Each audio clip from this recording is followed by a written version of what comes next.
장동혁 대표가 이재명 대통령에게 감사합니다라고 말하는 장면도 있었습니다. 그 장면 어떤 장면인지 만나보시죠.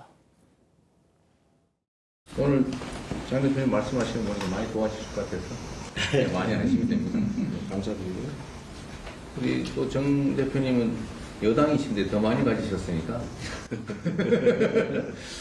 좀 더 많이 내어주시면 좋겠어요. 네, 그렇게 하겠습니다. 그런 의미에서 장 대표님, 이 정 대표님이 하신 말씀 때문에 더 하실 말씀이 있을 것 같아서 공개적으로 한 번 더 하시죠. 말씀 한번 하십시오. 다시 한번 말씀드릴 기회를 주셔서 감사합니다.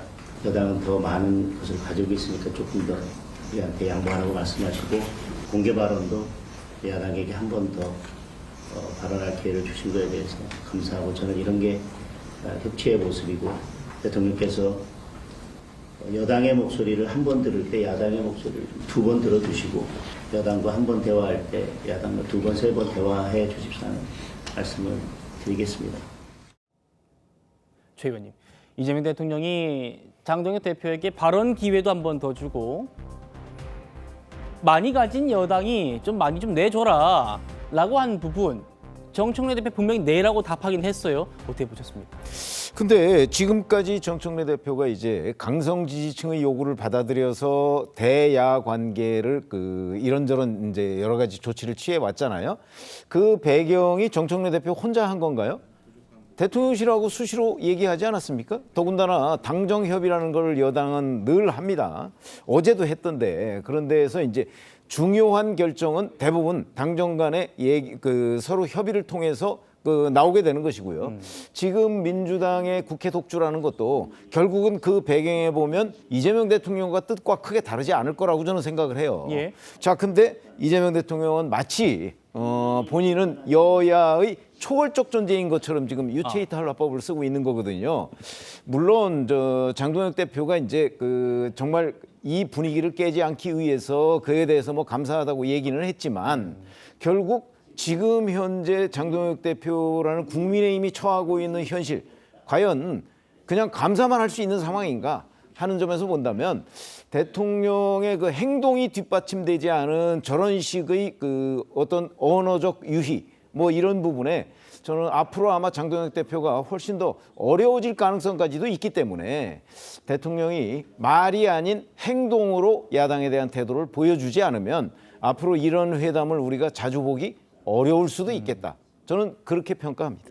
뭔가 공수표 같다는 거죠. 언어 유희라는 말씀도 써주셨는데 설 변호사님 어떻게 보셨습니까? 지금 이재명 대통령은 분명히 지금 야당이 불만을 갖고 있는 여당의 독주가 이재명 대통령과의 그런 협의, 당정 협의 결과 아니겠느냐 이런 말씀이셨어요. 네, 참 이렇게 여야 정상회담, 정상회동 어떤 이러한 부분 등이 이례적으로 뉴스가 될 만큼 특히나 또 악수를 하냐 마냐 이게 뉴스가 될 만큼의 어떤 상황이 참 지난 정부에 비춰봤을 때 참 씁쓸한 면도 없지 않아 있습니다.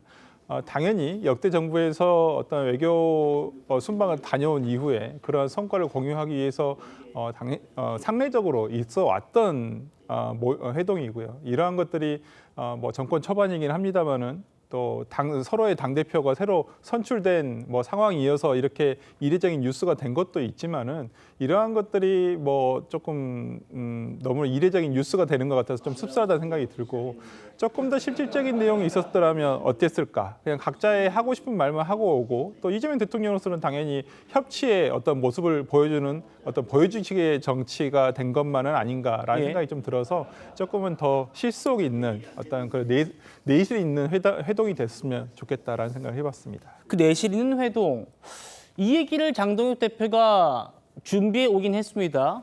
자신이 준비한 말들을 쭉 읽어갔는데 특히 민주당이 강행 처리하려는 그 더 센 특검법, 내란 특별재판부 설치에 대해서 대통령이 거부권을 행사해달라 이렇게 말했습니다. 들어보시죠. 국민들에게는 이런 우려도 있는 것 같습니다. 취임 100일 동안 대통령보다는 특검이 더 많이 보였다. 저는 이 지점에서 우리 대통령께서 큰 역할을 해주셨으면 하는 바람입니다. 우리는 특검을 바라보기를 과거에 대한 청산이라고 하지만 국제적으로는 이런 특검의 무리한 수사가 인권 유린이나 종교 탄압으로도 비춰질 수 있어서 우리 국격과 관련된 문제이고 대통령께서 제2요구권을 행사해서라도 또 필요한 조치를 하셔야 된다고 생각합니다. 거부권은 야당의 입법만을 막기 위한 무기는 아니라고 생각을 합니다. 민생을 살리고 정치를 복원하고자 한다면 저는 지금 특검을 연장하겠다는 법안이나 특별재판부를 설치하겠다는 이런 법안들에 대해서는 대통령께서 과감하게 제2요구권을 행사해 주십사 하는 건의를 드립니다. 자, 지금 들으신 저 얘기 외에도 부동산 대책 이번 낸 거에 대해서도 소비자들, 국민들은 최신형 핸드폰을 갖고 싶다고 하는데 공중전화만 계속 늘리는 꼴이다. 이 공중전화를 또 LH에 비유한 것 같아요. 네. 그리고 입법 폭주, 민주당만 보인다. 그리고 방금 들으신 이 특검 연장법, 내란 특별재판부에 대해서 대통령 거부권 행사해달라. 의원님, 정청래 대표 면전에서 이 여당이 지금 폭주하고 있는 이 법안들 거부권 행사해달라고 했는데 이거 이재명 대통령 받을까요? 제가 법사위에 지금 활동하고 있지 그러시죠. 않습니까? 지금 민주당에서 저 내란 특별재판부 설치라든지 또 좀 위헌적인 특검 법안에 대해서 굉장히 밀어붙일 기세예요. 그 과정에서 그 국민의힘 소속 법사위원들의 발언권도 제대로 보장을 안 하는 상황이거든요. 그러니까 아까도 말씀이 나왔지만 이재명 대통령 같은 경우에 이제 유체이탈 합법을 써서 그런데 실제로 이 직전까지 민주당이 이재명 대표 1극 체제라는 지적까지 받아왔지 않습니까?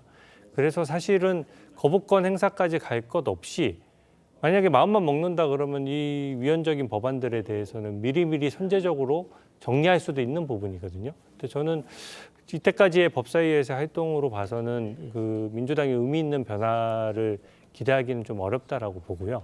특히 특별재판부 같은 경우에는 말 그대로 지금 특검을 민주당이 특검도 정했는데 증인도 민주당 의원들이 가서 증인도 서고 그리고 재판도 민주당에서 정한 재판부가 재판까지 하게 되겠다는 거거든요. 근데 이렇게 사법 체계를 운영하는 국가는 사실 북한하고 중국밖에 없어요. 그러다 보니까 실질적으로 우리나라의 현재 국격과 맞지 않는 법안이어서 원래 정상적인 상황이라면 대통령 거부권을 행사해야 맞습니다. 하지만 저는 실질적으로 행사할 가능성은 높지 않다라고 보고 행사할 것이라면 미리 이 법안을 좀 정상적인 영역으로 되돌릴 필요가 있다. 그렇게 생각합니다. 예.